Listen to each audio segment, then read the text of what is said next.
Hi guys, welcome back. Today I'm showing you how we're going to make this door, and there's a couple ways that you're going to be able to do it. First, I want to tell you, you can use paper board, balsa wood, or you can use foam board. Either way. However, I will tell you the balsa board is going to come out the nicest. If you notice with the paper board, it gets kind of wavy. And you could probably even use mat board, but mat board is going to be really difficult to cut this center out. And then as far as the oval goes in the foam board, it gets kind of sloppy, but you can sand it and take your time. I didn't because I don't plan on using this. But to do it, go ahead and watch my dad here. He's going to put it together. I came up with this idea last week, and he went ahead and took the time during the week to make another one so that we could show you guys how to do it. All right, once you have it cut, you want to trace your oval in the middle of it, and then cut it out using an X-Acto knife. Do very fine, small cuts. Don't go fast and try and cut through it all at once, otherwise you might tear the wood or break it. It's very soft wood. Well, to start off with, you want to get the balsa wood, the 1/2 inch wide strip of it, and the 1/4 inch wide strip of balsa wood. You want to cut 4 pieces to go down each side of the door. The measurements will be on the sheet. And you want to cut 4 pieces for both sides of the door, the top and bottom, and 2 1/4 inch pieces underneath of the oval. And we'll start out by putting one side on with a little glue. It'll be easier to put it on the door. Okay, while he's applying the door, I want to show you this here. This is the template. On this side, it's narrow for the narrow door, and we made that because of the space that we have to put it in as a narrower door. But this side is a standard dollhouse door. We only put the one piece in there because we made it like this.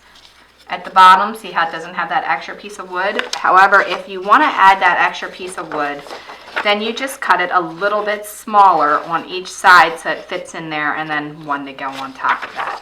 And then you just sand the edges like we did with this one. Okay, it's completely up to you how you want to do it.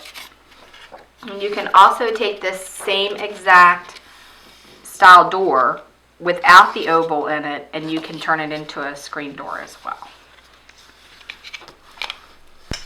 Alright, so now he's glued that along the side. And glue this side on, and then so everything comes out even, you want to take one of your bottom pieces, put it on, a little bit of glue,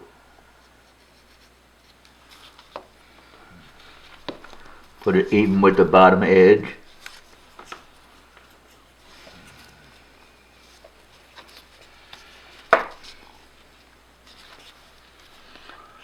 and I grabbed it with my thumb with the top piece on.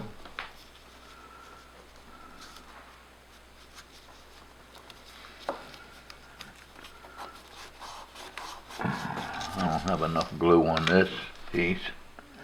Once it comes loose. With balsa wood, it will absorb the glue, so you don't want to use excessive glue, but you do want to use a little bit more. Like he just said, that absorbed right in there, so it wasn't really sticking. So just go back and put it on there, and you may even want to pre-treat the area where you're going to put the glue first. But with balsa, you do not want to put a lot at one time, because if you do, the balsa will warp really easily.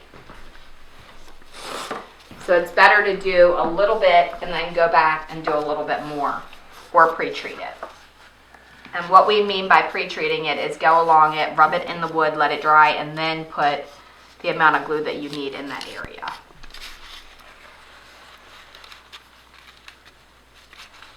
Okay, and then once you have it like that,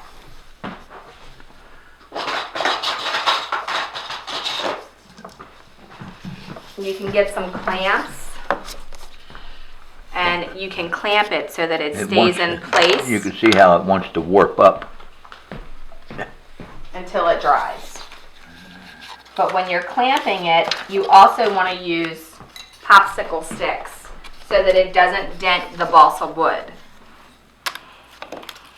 Or coffee stirrers. Or coffee stirrers. And this is a coffee stirrer.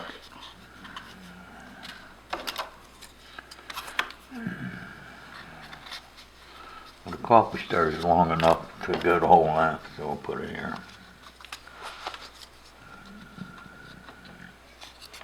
And it's bending like that because, like I said, balsa does want to bend. So you need to, even though it's soft wood and it's easy to work with, you need to make sure that you are securing it in a straight position if you want it to dry straight. And this is the way to do it.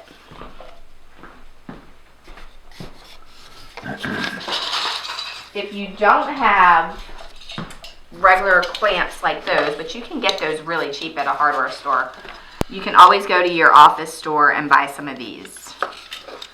And they sell these in all different sizes. I mean, this is a larger one. I mean, they have them where they're super, super tiny. So you can get them in various sizes and use those as well.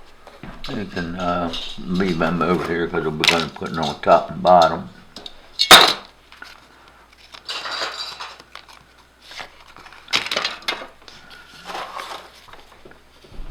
Okay, and if you're going to be putting hinges that are the little brass hinges that you buy on there, then you don't want to put a piece of balsa wood on the sides. You want to get something that is a little bit more sturdy, and a coffee stirrer is made with a like a stronger wood, so that's not a bad choice. And I actually got these off of Amazon. You get 1,000 of them, and they're 7-inch coffee stirrers. Each end is rounded like a popsicle stick, but they are the same thickness as what we're showing you.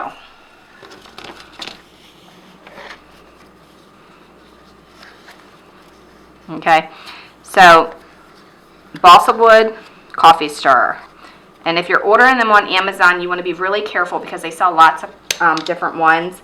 I'll try to remember to post the link for you so that you can look at the link and go from there.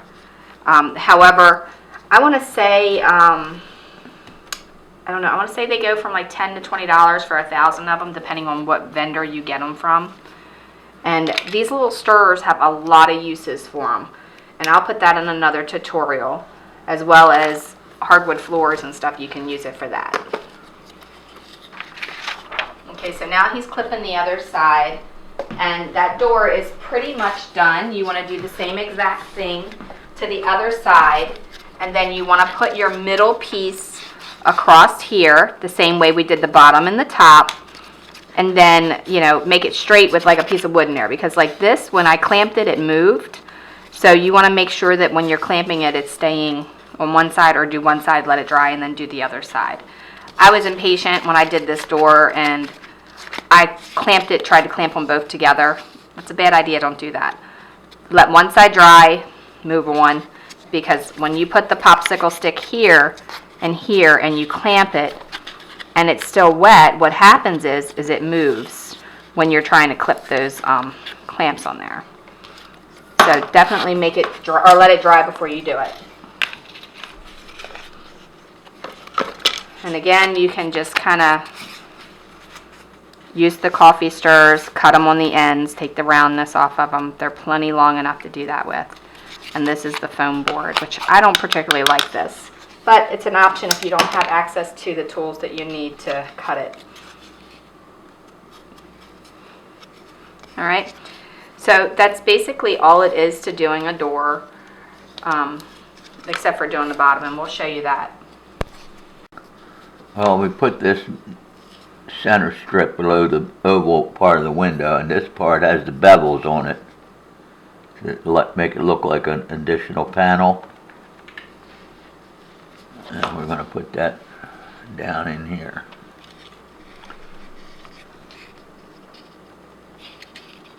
And I think we got a video on how to make these panels with the beveled edge. We do. It's in the cabinet door. The cabinet door tutorial. But basically, it's really, really easy to do. I mean, it's not anything too difficult. Here's a piece of... Okay, so as far as glass goes, you can do recycled plastic or sheet protector, which you can find in the office store. Sheet protector comes in about 20 sheets for about 20 bucks.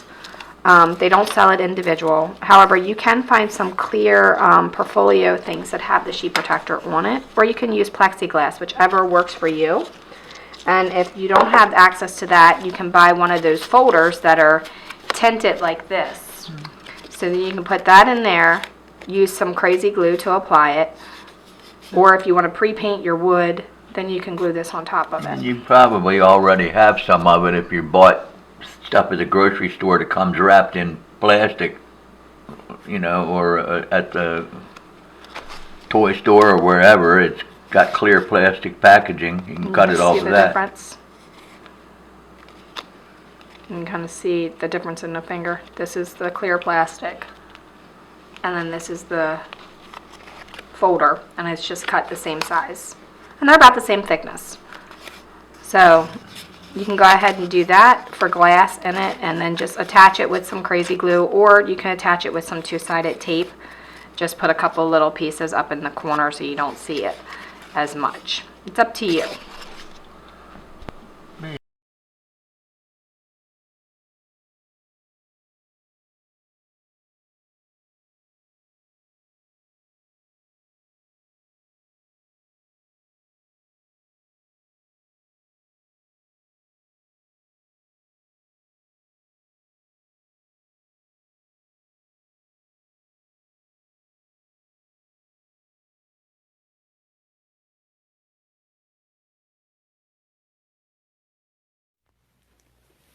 Okay guys, thanks for watching, and don't forget to follow Dollhouse Miniature Madness and Tutorials.com. Also, check us out on Facebook, Dollhouse Miniature Madness and Tutorials, and on YouTube.